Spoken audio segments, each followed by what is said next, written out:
a call and response.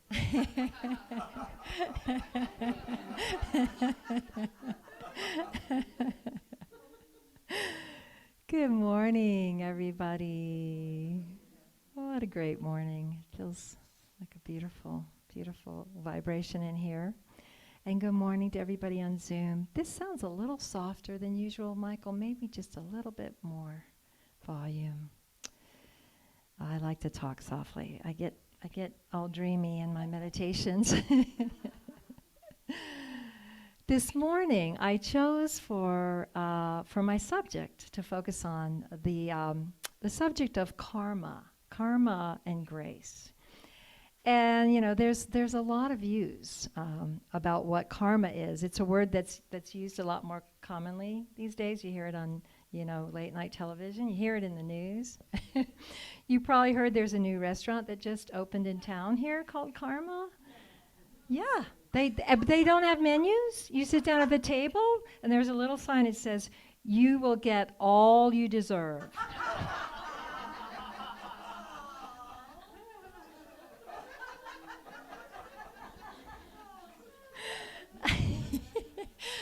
I saw a meme that said, "I wish you could order karma like flowers and have it delivered."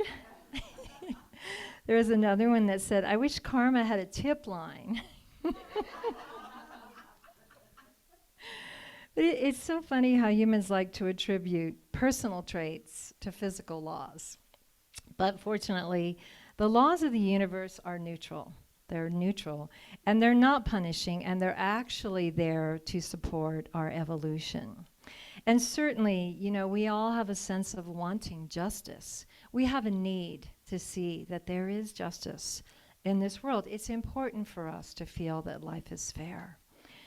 But I think sometimes we view karma as this scorekeeping thing, this punishing thing, this scorekeeping thing. And so today I want to offer a different view, and a more welcoming view of karma actually as something that's actually very necessary for order and for our evolution. Karma is a Sanskrit word. It means action. It means action. And all actions have consequences. It's the spiritual way of describing that law of physics, the law of cause and effect. And that universal law states that every single action in the universe produces a reaction no matter what. Interesting. So, though we sometimes feel like the idea of karma is some kind of punishment, and we sometimes wish karma was quicker. Anybody? Because we'd like to see swifter justice in the world. Sometimes we don't understand the lack of that.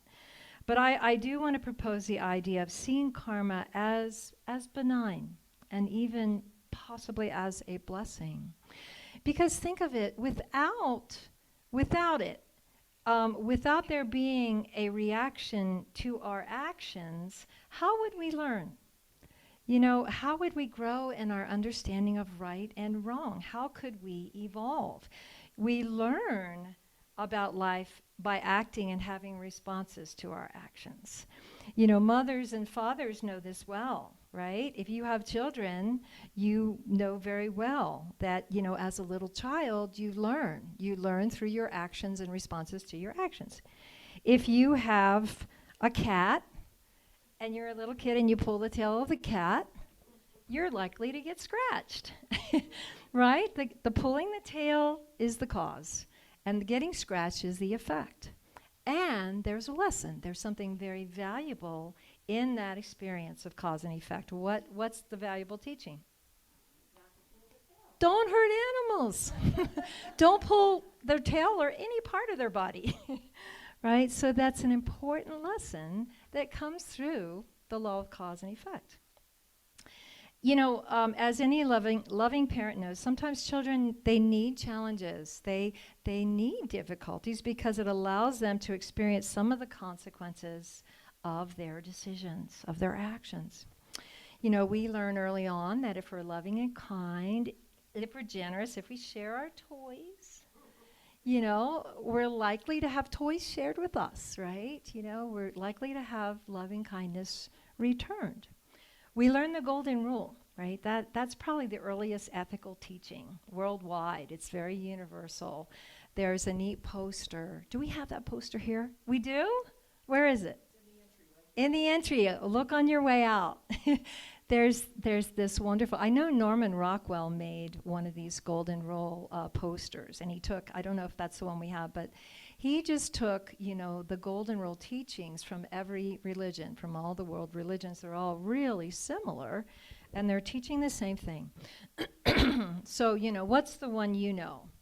Tell me the golden rule. Anybody? Thank you, John. Gold star. In Buddhism, it states, hurt not others with that which pains yourself. I love that Buddhist tenet. Just do your best to do no harm, right? Just at least that. If you could do that, that's a lot. That's a lot.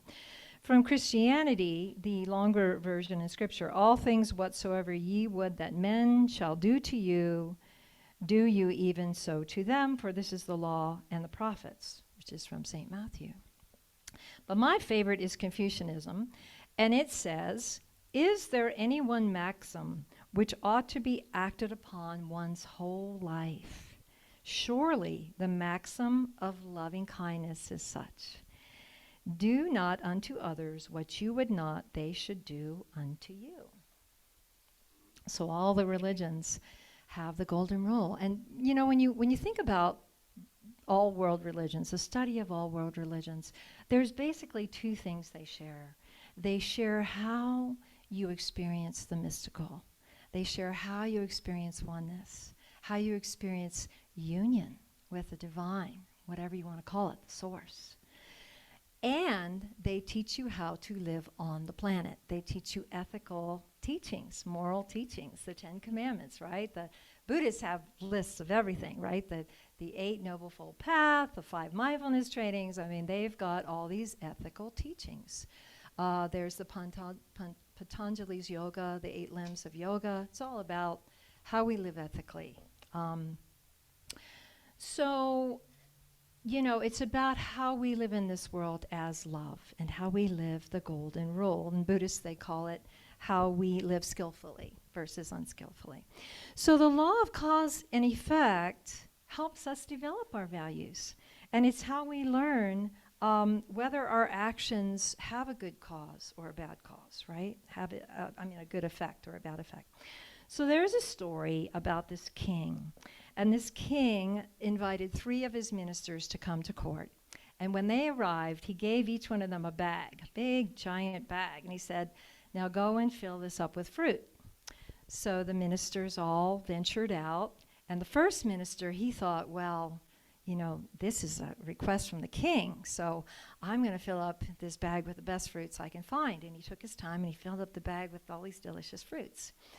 Well, the second minister, he thought, the king's pretty busy, and he's probably not going to really inspect the fruits I gather. So he just was in a hurry, and he filled it up with half, some good fruits, but also just threw the rotten fruits in there just to get it done quicker. Well, the third minister, he just thought, the king isn't even going to look inside his bag. He's just going to see the outside. So he just filled it up with a bunch of leaves and dusty dirt. And they all went back to the court. And the king, as they all arrived, before he even looked in their bags, he said, now, each one of you, you're going to go to jail. And you're going to sit in your own private cell for 3 months. And you get to take this bag with you, but you're not going to get served any food.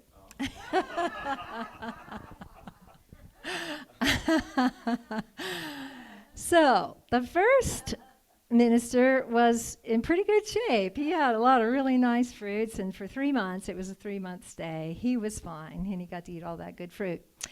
The second minister, he ate, the good fruit first, of course, but then all that was left was the rotten fruit, so he ate that, and he got pretty sick. The third minister, you can imagine what happened to him. He did not make it.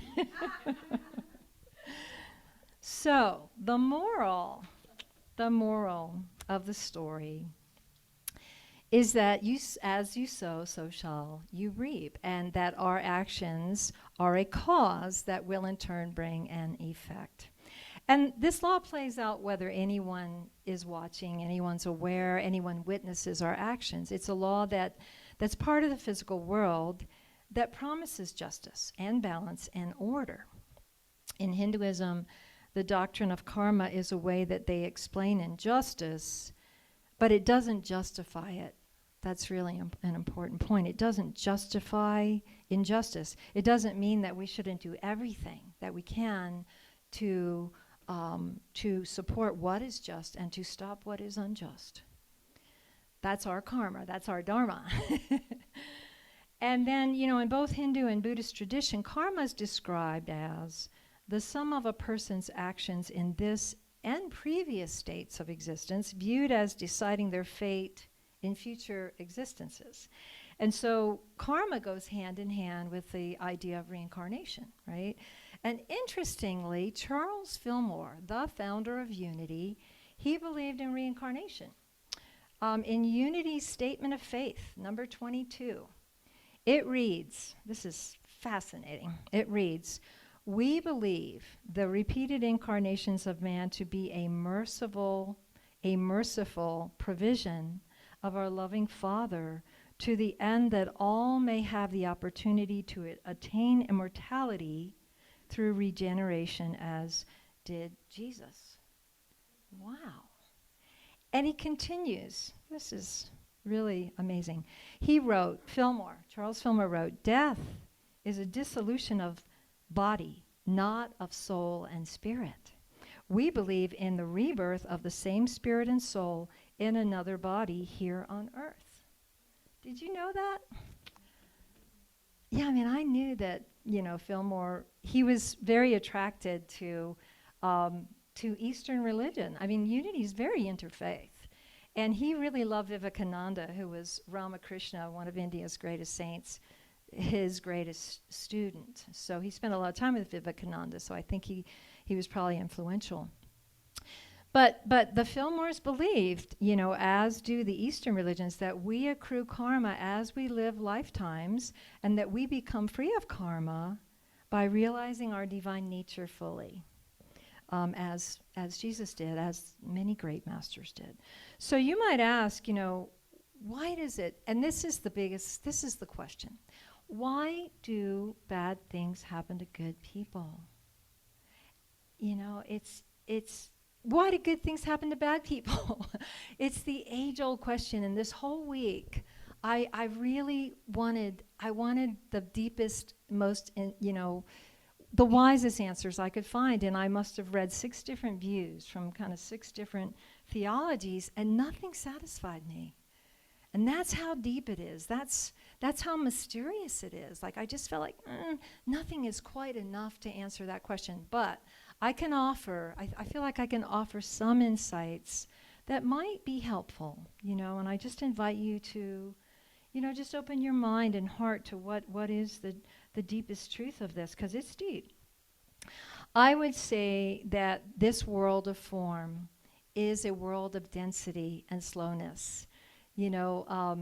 We're energy beings, but when we have energy in our body, right, it takes the longest to get energy out of our body. So it's a dense world, and this law of cause and effect, it seems to take time. It seems to know it has lifetimes to play out. That's one thing I would say. But I would also say that the mind doesn't understand the mystery of suffering. I think there's a line in one of my songs, "Trust beyond the mind's perception and know that love is true." So I think sometimes the mind just doesn't understand the mystery of suffering in this world and how it has its place here. Everything under heaven, right? There is a season. Everything under heaven has its place. St. Thomas Aquinas wrote about that. He said that the mystery of iniquity and suffering has a lot to do with our inability to see the whole picture, the big, big, wide picture. He said it's like we're looking at a great painting, but we're so close, we're only seeing a few brushstrokes of dark colors, right? And so we're saying, what is this dark ugliness? And we feel upset by it. But if we could back away and we could see the whole picture, that big picture, like that picture you see in a life review, that that wide of a view, we might see its beauty and understand there is a mysterious play of light and darkness. There's a mysterious play of light and darkness, and that the darkness frames the light and gives way to it. It's deep. It really takes you deep when you consider that. And, sometimes when we're struggling, we feel like we're doing something wrong. Does anybody go through that? Am I the only one? I'm a minister. Am I supposed to just be blissful all the time? It's when we're struggling, and we're having a hard time, the last thing we need is to judge ourselves or have anyone else judge us, right? Like what? Why? Can't you be happy all the time, But what we need when we're having a hard time, what we need is we need a friend. We need a friend to just say, I'm here, I feel you, I'm present for you. I have time, I'm not too busy, I'm not going to fix you, I don't know how to fix you, but I'm here for you as much time as you need. Aren't those the sweetest words to hear? They are so healing. It's the simplest thing to say, and it's the greatest thing to hear, that we're not alone in our suffering. We just offer our presence without judging, without fixing. There's an author who is one of my favorite philosophers. He's like genius, and it's hard to read his books, and his books are 800 pages. And you have to just read like one paragraph and meditate on it for a year. It's kind of like that. He's just got that genius mind. But his name is Sri Aurobindo. I don't know if you've heard of him, but he's a yogi from India. He lived in the early 1900s. And this is one of his quotes. He wrote a book called Karma, and this is one of his quotes, and this is deep. He wrote, "What of suffering and happiness, misfortune and prosperity? What of those polarities? These are experiences of the soul in its training, helps, props, means, disciplines, tests, ordeals.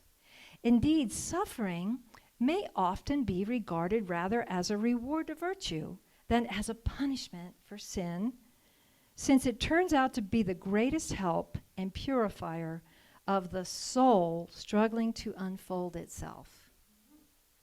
Wow. So that one's worth meditating on for a year.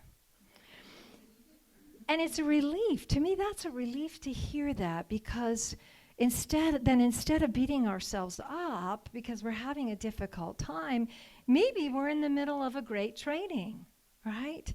That will evolve us tremendously. And that view flips karma on its head, doesn't it?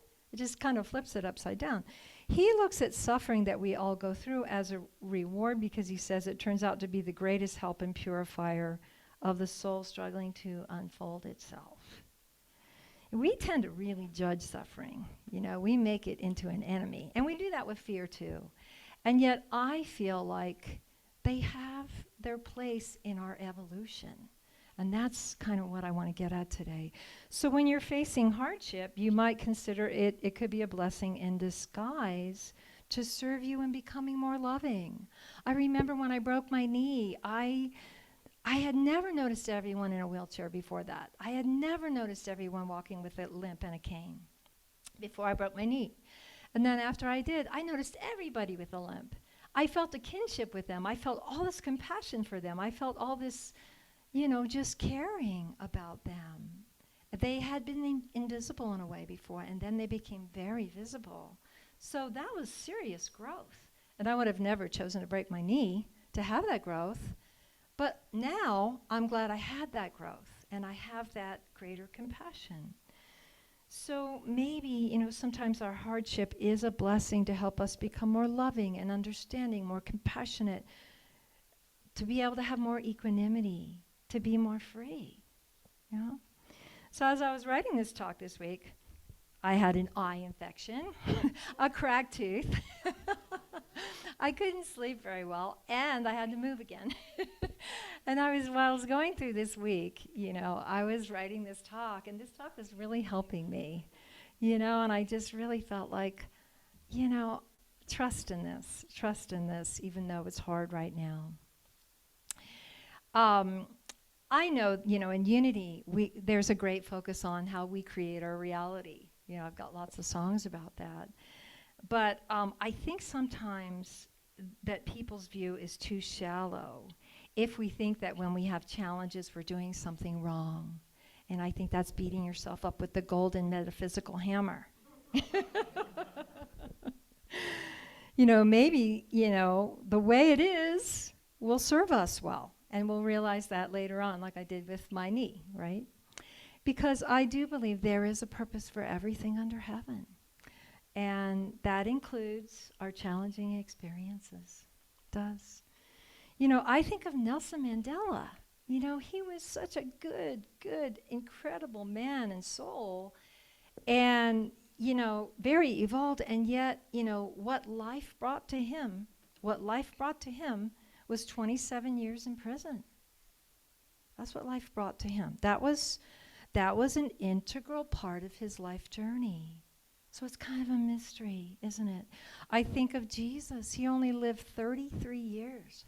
That's a really short life, 33 years. And he had a really awful death, but we don't view that as bad karma. In his last moments, he offered one of the greatest teachings this planet has ever received, a teaching on forgiveness that we want to remember and live every day. Truly one of the greatest teachings. He demonstrated in the moment of the worst suffering how to respond with compassion. Wow. I want to be like that. I got work to do. So my point is, let's not feel like we're doing something wrong if we're facing big challenges or small ones, right? Difficulty might even be your good karma. Let that be food for thought. So let me read another quote from Aurobindo.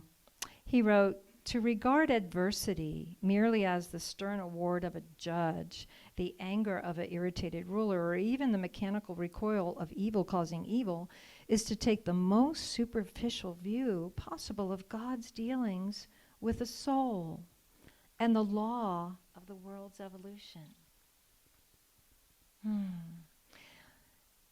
So what if this law of cause and effect is love's way of helping us evolve?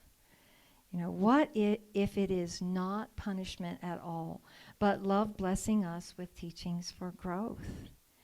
I am a seeker of truth, and I tend to look at all the deepest spiritual teachings I can find, and then I run them through the consciousness I am, and I see how they feel, and I see if they resonate, and I keep what resonates, and then a lot of times I'll get a piece. I'll get another piece of the puzzle, and then something will make more sense for me. So that's what I always encourage you all to do is, really think for yourself. And, I don't want to stand up here and just parrot teachings. I want to see what's real for me. I'll take the greatest scripture, but then I want to, what's real for me and what's true for me. Because we are God evolving, We are God evolving. And so,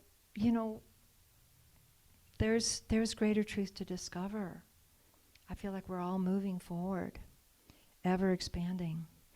So what I know for sure, what Oprah likes to say, what I know for sure is that what created this amazing world with lakes like Lake Tahoe and mountains like Talak and Mount Shasta, and what created the loving human beings that we are and can be, and what created all the other worlds we haven't discovered yet, and what created this amazing universe with its galaxies is an infinite, infinite love. And what I know about that love is, it is not punishing. It does not punish. There's no punishment in it. And I know sometimes, we grew up with that idea. Some of us are recovering Catholics. But that infinite love, there's no punishment in that.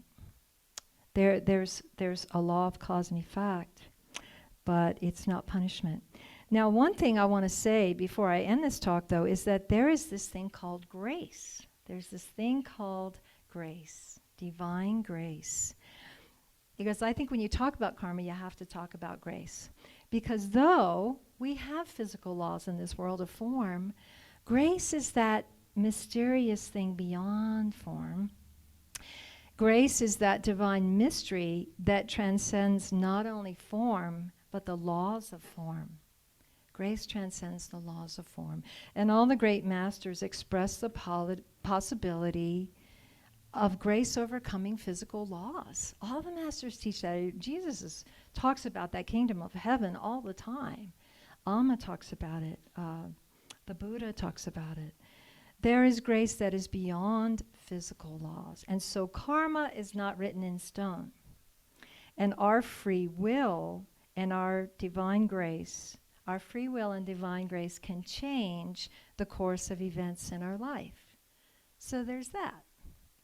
So, and what invites grace is aligning ourselves with the heart and with the mind and the entire being, aligning it with the divine, with love, right? With our highest spiritual aspiration. Charles Fillmore, one last quote from him, he put it this way: the goal of man and woman, he didn't write that, I added that, the goal of man and woman is eternal life. And in each incarnation, that goal is brought nearer if spirit is given an opportunity to express itself. When this is done, the true spiritual body will replace the physical body, and all men and women will become like the Christ. Oh, that's beautiful. I love that. So, in closing, I hope this talk has been thought-provoking. You know, I think what I really want to say is that the universe is made of such infinite love, and there is no punishment in that love. But there are guardrails through physical laws that help us grow. I like that. I came up with that myself. There are guardrails through physical laws that help us grow, evolve, and develop our spiritual nature to its fullest. What would we do without the law of gravity? Could you imagine? I'd be like up here, like trying to give you the talk upside down, right? So there are guardrails through physical laws that help us grow and evolve. So I welcome your thoughts. I'd love to hear, what your thoughts are, if this has provoked any new thoughts or, your feelings. May we all grow. May we all develop in our fullest measure our divine nature. May we all feel the presence of infinite grace with us. It's always there. It's always here and available to us when we open. Thank you all. God bless. God is bless.